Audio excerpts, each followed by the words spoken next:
ఇదే జగనన్న ప్రభుత్వంలో తీసుకున్నట్లయితే క్షేత్ర స్థాయిలో మహిళలకు, చిన్నారులకు, బాలికలకు జగనన్న ప్రభుత్వం అండగా నిలబడింది. దిశ చట్టం ద్వారా ఆ దిశ లక్ష్యాన్ని ఇమ్మీడియట్ గా చేరుకోవడానికి మొబైల్ పోలీసు వ్యవస్థ, మహిళా పోలీసులు, వాలంటీర్లు అందరూ ఒకరికొకరు చేదోడు వాదోడుగా ఉంటూ అసలు ఇలాంటి సంఘటనలు జరగకుండా అడ్డుకునేవారు. జరిగినా ఇమ్మీడియట్ యాక్షన్ తీసుకునేవాళ్లు. బాధితులకి న్యాయం జరిగేది, తప్పు చేసిన వాడికి శిక్ష పడేది. అంత గొప్ప వ్యవస్థని మీరు భ్రష్టు పట్టించారు. అడ్డు అదుపు లేకుండా ఈ రోజున నేరగాళ్లు చెలరేగిపోతున్నారు. ఎందుకు ఆగుతారు? ఇలాంటి గొప్ప గొప్ప వ్యవస్థలు ఉన్నప్పుడు వాటిని అలా ఉంచితేనే మంచిదేమోనండి. ఏమో నాకు అనిపించింది నిజంగా ఈ రోజున. ఇక తప్పుడు ప్రచారాలు, అభూత కల్పనలు సృష్టించి ఆ నీడలో చంద్రబాబు గారి ప్రభుత్వం తప్పించుకోవాలని చూస్తున్నారు. ప్రతి విషయంలోనూ అలాగే చేస్తున్నారు. ఏమనుకుంటున్నారు? ఎవరు చూడట్లేదు అనుకుంటున్నారా? లేకపోతే చూసినా పట్టించుకోవట్లేదు అనుకుంటున్నారా? ఎవరు అడుగుతారులే అనుకుంటున్నారా? ఏమనుకుంటున్నారు మీరు? అసలు ఇదంతా ఎందుకండి? నాదే అసలు ఒక పెద్ద ఉదాహరణ. గుడ్లవల్లేరు ఇవన్నీ పక్కన పెడితే నాదే ఒక పెద్ద ఉదాహరణ.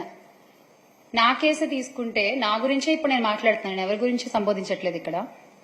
ఏ రోజునైతే జగన్మోహన్ రెడ్డి గారు నన్ను అధికార ప్రతినిధిగా నియమించారో, అనౌన్స్ చేశారో, ఆ రోజు నుంచి మానసికంగా ఎంత కృంగదీయాలో అంతా కుంగదీసే ప్రయత్నం చేస్తున్నారు.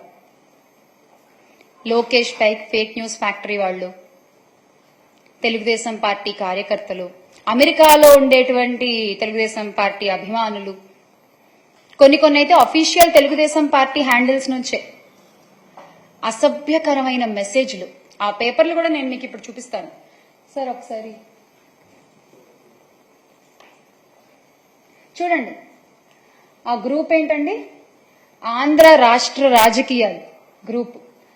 ఆ గ్రూప్ లో చూడండి, నా నెంబర్ని అఫీషియల్ గా పెట్టేసి ఆ మెసేజ్ చూసారా మీరు?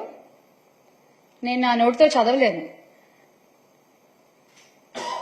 ముంజని తగులుకోండి, బ్లడ్ దారలు కట్టాలా, చెవుల్లోంచి వేరేగా అనుకోవద్దు అంట. ఏంటండి అసలు ఆ పదజాలం? ఏంటండి ఆ మాటలు? ఇలాగా మీరు మాట్లాడుకునేది మీ గ్రూపుల్లో, మీ తెలుగుదేశం పార్టీ గ్రూపుల్లో మీరు మాట్లాడుకునేటువంటి భాష ఇలా ఉంటుందా? నాకు తెలీదు ఇప్పటిదాకా. ఇక తర్వాత చూడండి, ఆ రోజు నుంచి నాకు వచ్చేటువంటి మిస్ కాల్స్ అన్నమాట ఇవి. ఇంకెత్తడం మానేసా నేను. అసలు ఎన్ని కాల్స్ రోజుకి తక్కువలో తక్కువ 900 కాల్స్ అండి. అది తక్కువ. ఈ ఐకమత్యం చక్కగా నేరాలు చేసిన వాళ్ళని పట్టుకోవడంలో చూపించుంటే ఒక్క అమ్మాయి కూడా బలయ్యేది కాదు, ఒక్క తల్లికి కూడా కడుపుకోతుండేది కాదు. నిజంగా నాకు అనిపించింది, నేను మాట్లాడుతున్నా ఇవాళ. అలాగే చూడండి, అక్కడ మీరు చదవచ్చు టెక్స్ట్ మెసేజ్లు అన్నమాట అవి. నాకు ఫోన్ ఎత్తవే, ఇంకా సైలెంట్ లో పెట్టేస్తాం కదా, ఫోన్ ఎత్తవే అంటూ మెసేజ్లు. ఇటుపక్క చూస్తే అసలు ఎవరో కూడా తెలియదు. మళ్ళీ అడ్వకేట్ అంట ఆయన. అదిగో చూడండి, జగదీష్ అడ్వకేట్ అంట. ఆ నెంబర్ కూడా చూడొచ్చు మీరు అక్కడ, 9441950333.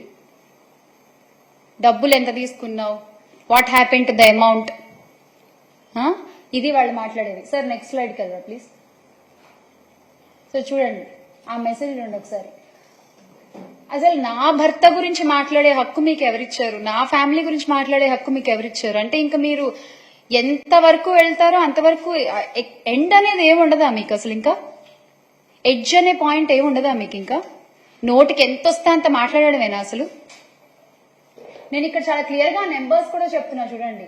ఈ నెంబర్ కూడా మీరు చూడొచ్చు, 9966929946. ఆ భాష చూసారా మీరు? ఇది చూడండి, పైసా శ్యామల ఎందుకు ఇలా మాట్లాడుతున్నావు, నీకెందుకు రాజకీయాలు, డూప్లికేట్ దానా, నాకెందుకు రాజకీయాలా? అవునా? తెలుస్తుంది ఎందుకో మీకు త్వరలో. కొంచెం జ్ఞానంతో ఆలోచించు. నువ్వేంటో 100 మందికి తెలుసు. నీ హోటల్ సీక్రెట్ ఓటమి ప్రభుత్వం వచ్చి 4వ నెల. అసలు ఏం మాట్లాడుతున్నారు? వాళ్ళు పెట్టేదానికి వాళ్ళకే ఒక్కోసారి నాకు అనిపిస్తుంది అసలు. అంటే ఇంకా అర్థం చేసుకునే వాళ్ళకైతే ఏమైనా చెప్పొచ్చు, ఇలాంటి వాళ్ళకి ఇంక మనం ఏం మాట్లాడతాం చెప్పండి. ఇవి వాళ్ళు పెట్టే మెసేజ్లు. నాకు ఒక అఫీషియల్ హ్యాండిల్ ఉంది ట్విట్టర్ లో, జేపీఆర్ యువగళం. మన లోకేష్ గారి యువగళాన్ని స్ఫూర్తిగా తీసుకుని పెట్టినటువంటి పేజ్ అనుకుంటా అది. సో ఆ యువగళంలో డైరెక్ట్ గా ఇక్కడ చూస్తే నా నెంబర్ అలా పెట్టేశారు అంతే. పెట్టేసి this is just to bring this to your notice if you weren't aware, ఇది శ్యామల నెంబర్ అని పెట్టేశారనమాట. పాపం నాకు ఎవరో ఒక ఆయన మంచి వ్యక్తి, మేడం మీరు పోలీస్ కంప్లైంట్ ఇవ్వండి, ఇలా ప్రైవసీని భంగం చేస్తూ నెంబర్ పెట్టడం తప్పు ట్విట్టర్లో ఆర్ ఎనీ సోషల్ మీడియాలో అని చెప్పి పాపం ఎవరో ఒక ఆయన నాకు పంపించారు. ఇంకా అటుపక్క కూడా మీరు చూస్తే ఎన్ని మెసేజ్లు, ఆ నెంబర్స్ కూడా I really want to show the numbers. ఆ నెంబర్స్ ఏంటి? ఎస్, మీరు మీ రెడ్ బుక్ లో ఏం రాస్తున్నారో నాకు తెలియదు, కానీ మీరు చేసేవన్నీ, రాష్ట్రంలో జరుగుతున్నవన్నీ ప్రజలు చూస్తున్నారు, దేవుడు చూస్తున్నాడు, దేవుడు రాస్తున్నాడు, ప్రజలు కూడా రాసుకుంటున్నారు. మీకు అన్నిటికీ సమాధానం చాలా త్వరలోనే దొరుకుతుంది.